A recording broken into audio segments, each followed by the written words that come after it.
Assalamualaikum warahmatullahi wabarakatuh, sahabat sejuta kisah. Senang sekali kami bisa kembali hadir menjumpai Anda. Tentunya seperti biasa, kami akan menyuguhkan cerita-cerita misteri yang menarik untuk Anda simak. Dan kesempatan kali ini kami akan berbagi sebuah kisah nyata misteri yang berjudul Sebuah Padepokan yang Dihuni Makhluk Halus. Ketika masyarakat mulai percaya akan pamor padepokan yang diketahui telah mencetuskan banyak santri mumpuni, mendadak ternoda kabar miring seputar kegiatan di dalamnya yang dianggap sesat, hingga akhirnya padepokan tersebut dibakar. Mengapa warga sekitar mengklaim ada praktek sinkretisme dan prosesi ritual pengangkatan harta gaib?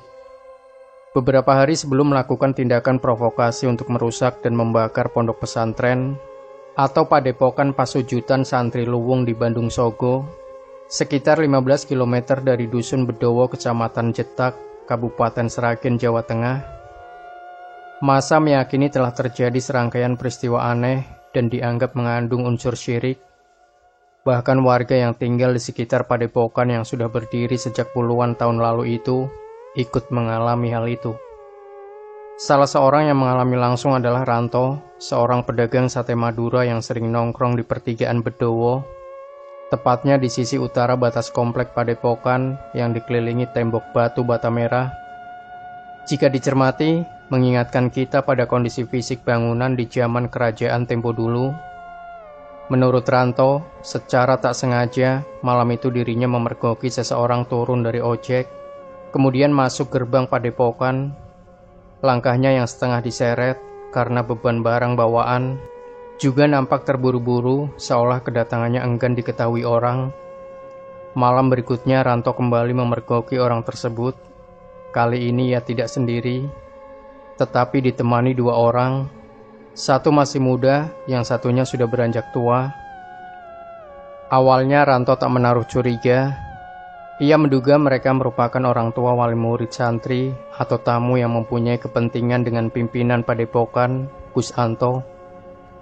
Namun, ketika dibuntuti, diam-diam kecurigaannya kian berlipat, manakala melihat apa yang terjadi di hadapannya. Satu dari ketiga orang tadi nampak sudah duduk di depan altar dalam sebuah bangunan berbentuk joglo. Sikapnya seakan sedang melakukan semedi, sedangkan kedua temannya nampak menyiapkan beberapa macam syarat ritual sebagai mediasi. Tak beda dengan persyaratan ubur rampe dalam pemanggilan sosok makhluk halus. Setelah menyaksikan kejadian malam itu, saya semakin yakin apa yang ditudingkan orang, bahwa padepokan itu sekarang bukan lagi sebagai pencetak santri-santri wulung atau mapan, tetapi sudah menjadi lokasi perburuan harta gaib semata. Biasanya dalam prosesi seperti itu, selalu meminta bantuan makhluk halus yang bercokol di situ. Jadi tak beda jauh dengan upacara prosesi pesugihan di tempat angker. Tutur pria yang mengaku sudah 2 tahun berjualan. Sejak menyaksikan peristiwa tersebut, Ranto mengaku selalu gelisah dan ragu-ragu ketika hendak mangkal di pertigaan tersebut. Terlebih setelah diberitahu tetangganya yang menitipkan anaknya di situ. Dia mengaku pernah melihat sosok makhluk halus ketika tetangganya itu bermalam di sana, tutur Ranto. Bahkan sang tetangga menyarankan agar ia waspada selagi berjualan. Sebab, kata dia, orang yang telah bersekutu dengan bangsa siluman selalu minta tumbal nyawa. Biasanya tindakan tersebut dengan cara membuang sesaji di sembarang tempat, gunanya agar media pancingan tersebut ditemukan calon korban. Jika orang tersebut menemukannya, alhasil orang tersebut akan menjadi tumbal pesugihan.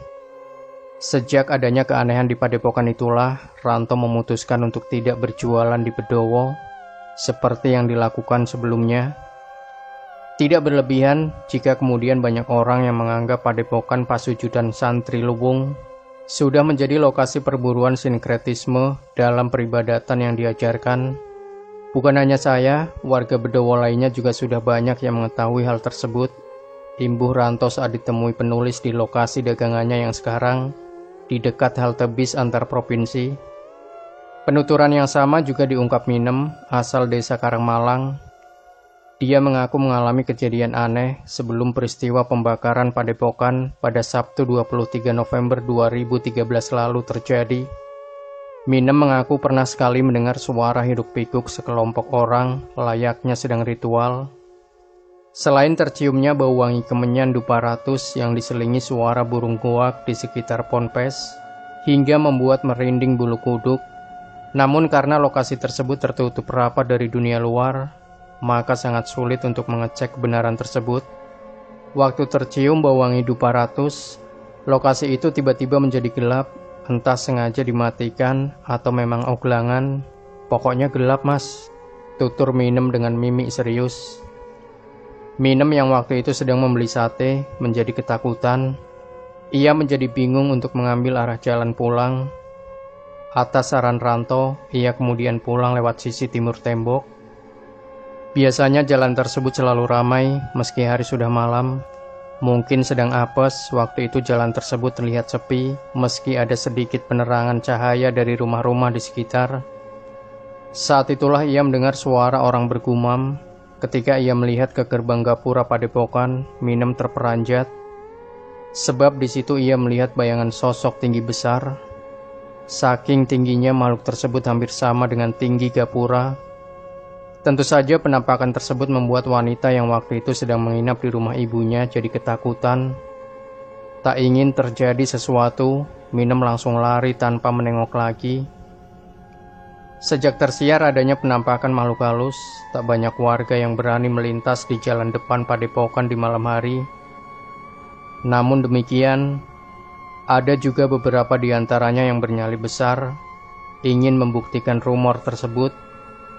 Mereka yang bernyali itu adalah Min Begu, lelaki yang mengaku pernah tinggal di Dusun Bedowo, selagi masih jadi suami Ponira, dan kini setelah bercerai, dia kembali kepada orang tuanya di Masaran. Kala itu Min Begu memang ingin sekali bertemu langsung dengan sosok siluman Padepokan. Bahkan mengaku sudah berulang kali memasuki kawasan tersebut secara mencuri-curi. Namun setiap kali menginjakan kaki di areal Padepokan yang luas itu, dengan niatan seperti itu, namun tak sekalipun makhluk tak kasat mata itu menampakkan wujudnya. Akhirnya ia pun melupakannya. Akan tetapi mendadak keinginannya muncul kembali manakala Wakiman, temannya yang memiliki kemampuan supranatural berkunjung ke rumahnya. Dan ketika Min Begu iseng-iseng cerita menyinggung masalah Padepokan, Wakiman langsung tanggap. Bahkan temannya itu menyarankan Min Begu agar puasa melaikan semalam suntuk jika ingin melihat wujudnya. Selain itu harus pula membawa persyaratan khusus, yaitu candu, yang jadi kesukaan bangsa siluman. Coba kamu lakukan melekan atau tidak tidur, pasti kamu akan tahu sendiri sejenis apa makhluk tersebut. Waktu yang paling afdol untuk melekan adalah malam Jumat Kliwon, ujar Min Begu menirukan saran Wakiman. Seperti yang disarankan, pria asal Pilang-Saring Rampal, di mana Min Begu harus membawa persyaratan lengkap, termasuk candu untuk ritual. Tepat malam Jumat Kliwon, ia memasuki areal Padepokan. Setelah memilih lokasi yang dianggap cocok, di atas sebuah gumuk, ia kemudian duduk bersila dengan khusyuk. Entah mantra apa yang dibacanya waktu itu, yang jelas beberapa saat setelah keadaan hening, candu yang dibawanya dari rumah pun dikeluarkan. Perlahan dan hati-hati, kemudian ia membakarnya. Seketika bau wangi candu pun menyebar ke seantero gumuk lain di sekitarnya. Pertama tak ada reaksi apa-apa, namun selang beberapa saat kemudian terjadi sesuatu yang ganjil. Min Begu mulai mendengar adanya suara menggeram mirip suara genderuwo. Oleh Min Begu, suara tersebut dianggap ilusi semata. Karenanya ia pun akhirnya memadamkan candu tersebut dengan harapan agar tak mendengar suara tersebut. Akan tetapi pemandangan selanjutnya sungguh membuat bulu kuduknya berdiri. Sosok bayangan tinggi besar tahu-tahu sudah berdiri tak jauh dari tempatnya duduk. Bayangkan, untuk melihat bayangan wajahnya saja, Min Begu harus mendongak ke atas. Saat berdiri tinggi, tubuh Min Begu hanya sebatas pinggang makhluk yang badannya penuh ditumbuhi bulu itu. Ternyata ada faktor lain yang membuatnya merinding. Wajah sosok itu sangat menyeramkan. Sepertinya sosok tersebut sedang geram. Bisa jadi karena kehadirannya di tempat itu telah membuat sosok itu terganggu. Sebenarnya Min Beku sudah mau berlari meninggalkan lokasi, namun belum sampai mengangkat kaki, tubuhnya yang kekar keburu disambar sosok tersebut. Untung saja sambaran tersebut luput. Namun demikian tetap saja tubuh Min Beku terlempar dan jatuh hanya karena kena angin yang ditimbulkan akibat tebasan tangan siluman tersebut. Menyadari yang dihadapinya itu sedang murka, Min Beku segera bangun dan lari. Namun tak ada kesulitan bagi makhluk itu untuk menangkap Min Beku. Alhasil, ia tertangkap dan diremas hingga nyaris tak bisa bernafas. Setelah itu tubuhnya dilempar hingga membentur dinding tembok. Sekitar itu, ia tak ingat apa-apa lagi, pingsan. Min Beku baru tersadar keesokan paginya ketika terdengar keributan di luar tembok padepokan. Meski tubuhnya tegap masih ngilu, namun telinganya masih mendengarkan perang mulut, seni adu argumen menyangkut keberadaan padepokan. Ternyata keributan yang saya dengar waktu itu dipicu oleh dua kelompok.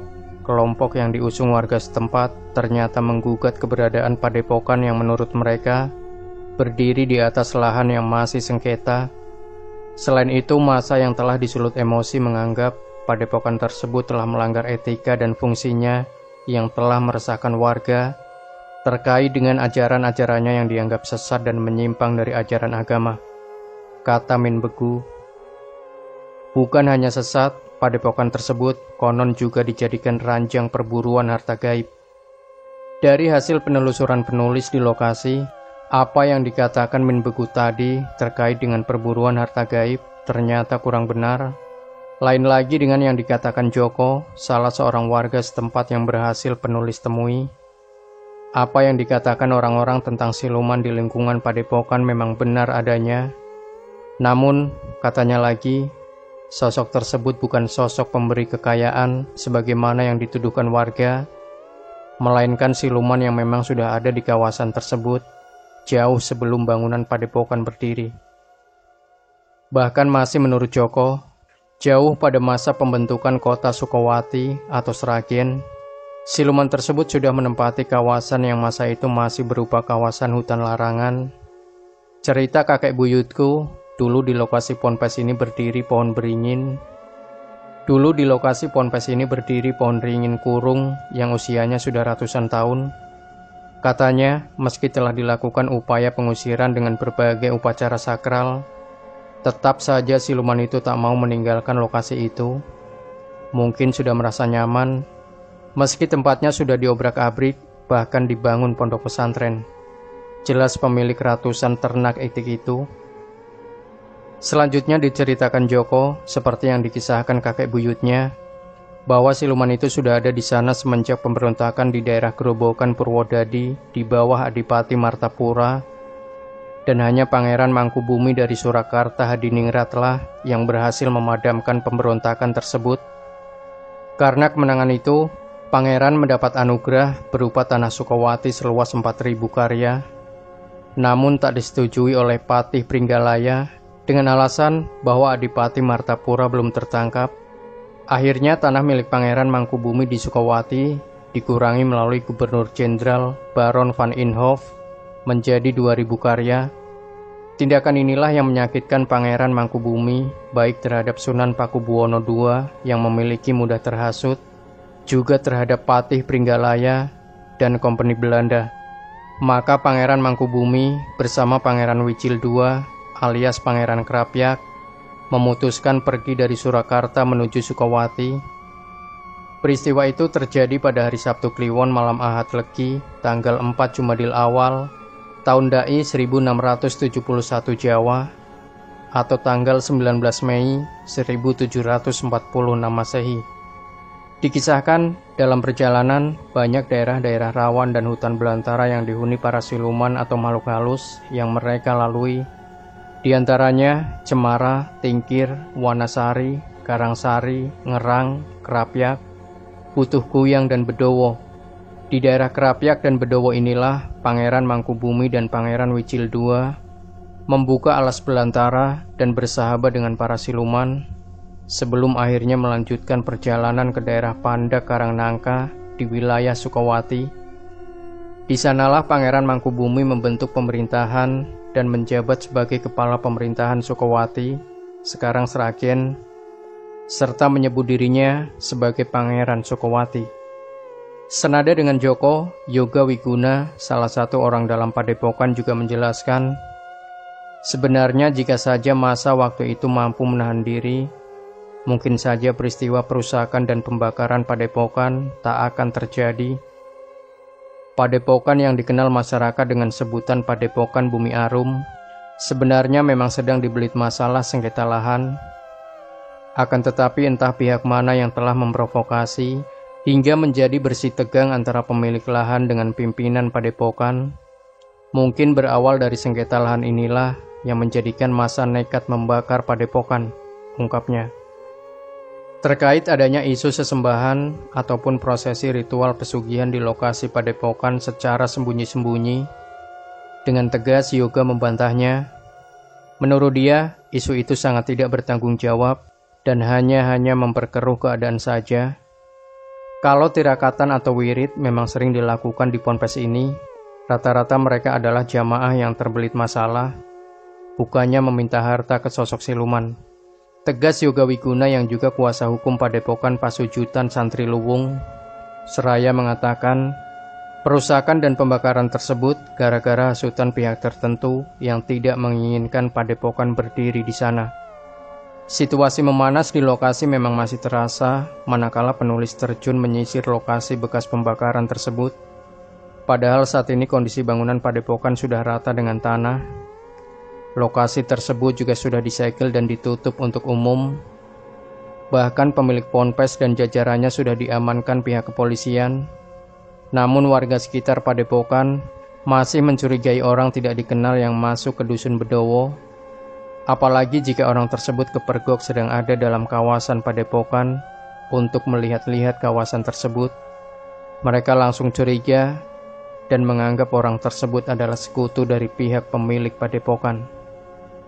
Demikian sahabat Sejuta Kisah, tinggalkan komentar Anda, like, share video ini, subscribe channel Sejuta Kisah, dan nantikan terus cerita-cerita misteri terbaru dari kami. Wassalamualaikum warahmatullahi wabarakatuh.